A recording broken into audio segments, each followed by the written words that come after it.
તાજેતરમાં જ એક વિડીયો વાયરલ થયો હતો અને તેમાં સ્પષ્ટ દેખાતું હતું કે 108નો ડ્રાઈવર સતત હોર્ન વગાડતો હોવા છતાં તેને આગળનો કાર ચાલક તેને સાઈડ આપતો ન હતો અને આ વાયરલ વિડીયોએ અમદાવાદની વાસ્તવિકતા પ્રદર્શિત કરી દીધી છે। 108ને અમદાવાદની જ નહીં આખા ગુજરાતની લાઇફલાઇન માનવામાં આવે છે। 108 કોઈને લઈને જતી હોય તો તેનો સીધો અર્થ એમ થાય કે કોઈ જીવન મરણ વચ્ચે ઝોલા ખાઈ રહ્યું છે અને આવા સમયે પણ અમદાવાદના રસ્તાઓ પર એવા નઠારા તત્વોની ફોજ ઉતરી છે જે 108ને પણ સાઈડ આપતી નથી। રસ્તા ઉપર કરોડો રૂપિયાની વૈભવી કારોમાં ફરનારાઓને 108 દ્વારા લઈ જવામાં આવતા દર્દીના જીવનનું કોઈ મૂલ્ય નથી, કારણ કે તેઓ જાણે છે કે 108માં તેમનું કોઈ સગું નથી અને બીજાનો જીવ જાય તો તેમને કેટલા ટકા। અને આ સ્થિતિ કંઈક એકાદ વાયરલ થયેલા વિડીયોની નથી, પણ આખા અમદાવાદની છે।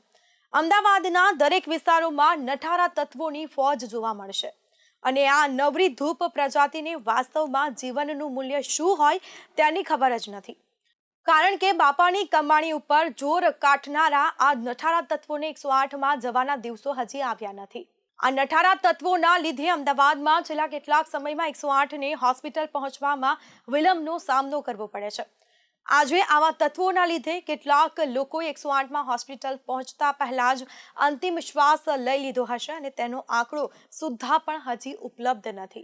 તો આજે ટ્રાફિકમાં ફસાયેલી 108ને જોવી સામાન્ય બાબત બની ગઈ છે, તેમાં પણ સવારના અને સાંજના પીક અવર્સમાં તો પૂછવું જ રહ્યું અને પછી તો જાણે દર્દી પહેલા હોસ્પિટલ પહોંચે કે યમદૂતો પહેલા દર્દી સુધી પહોંચશે તેવી સ્થિતિ સર્જાઈ છે।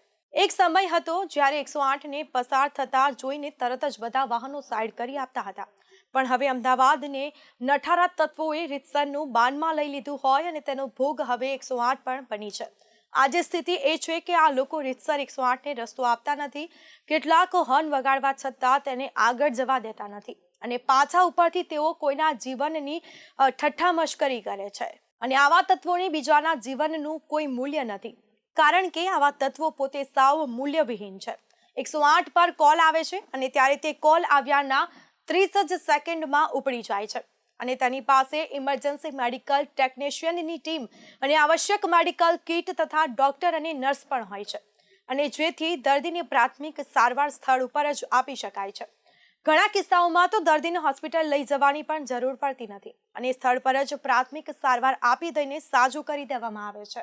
108ની સિવાય કેટલાક લોકોને નવજીવન બક્ષ્યું છે, છતાં આ તત્વોને ખબર જ નથી કે 108 કેટલું મૂલ્યવાન છે।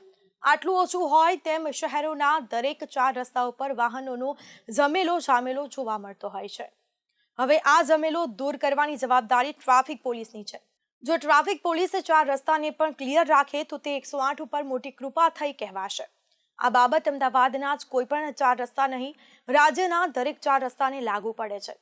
ટ્રાફિક પોલીસની બીજા માટે નહીં પણ 108 માટે કમસે કમ આટલી તો વ્યવસ્થા કરી શકે। આ ઉપરાંત અમદાવાદીઓની ટ્રાફિકની ગેરશિસ્તે પણ 108ના રિસ્પોન્સ ટાઈમમાં વધારો કરતા તેમાં લઈ જવાના દર્દીના જીવનને બચાવવાની સંભાવના ઘટી છે અને ટ્રાફિક સિગ્નલ ચાલુ હોય તો પણ તેને વટાવી જવાની અમદાવાદીઓની દોટનો ભોગ પણ 108 બની છે। તેના કારણે છેલ્લા 2 વર્ષમાં તેનો રિસ્પોન્સ ટાઈમ ઘટવા લાગ્યો છે।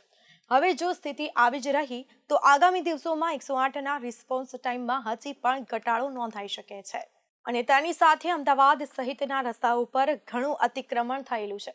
આ અતિક્રમણ હટાવવું જરૂરી છે। આ અતિક્રમણ હટે તો રસ્તા ખુલ્લા થાય અને 108 જેવી સર્વિસ વધુ ઝડપી બને અને લોકોના જીવ બચી શકે। તો બીજો સૌથી મોટો ત્રાસ હોય તો રોંગ સાઈડથી આવતા વાહનોનો। છેલ્લા કેટલાક સમયથી રોંગ સાઈડથી આવતા વાહનોનું પ્રમાણ ખાસું વધી ગયું છે અને તેના લીધે પણ એમ્બ્યુલન્સ સર્વિસને તકલીફ પડી રહી છે। તો ઘણી વખત તો 108 ચલાવનારે ચિંતા કરવી પડે છે કે આ રોંગ સાઈડથી આવતા વાહનોને ક્યાંક ટક્કર વાગી ન જાય, નહીં તો તેને પણ 108માં જોડે જ લઈ જવો પડશે અને આ બધી તકલીફોએ 108ના રિસ્પોન્સ ટાઈમમાં વધારો કરવા માંડતા દર્દીઓના જીવ બચાવવા માટે એક કિંમતી ક્ષણ ભયમાં મુકાઈ રહી છે। આગામી દિવસોમાં કદાચ 108 અમુક મિનિટ માટે મોડી પડી તો દર્દીનું મૃત્યુ થાય તો તેના માટે 108ને દોષિત ન ઠેરવતા તેની જવાબદારી આ ટ્રાફિકના શિરે હશે અને અમદાવાદની ટ્રાફિકની શિસ્તવિહીન પ્રજાના શિરે હશે।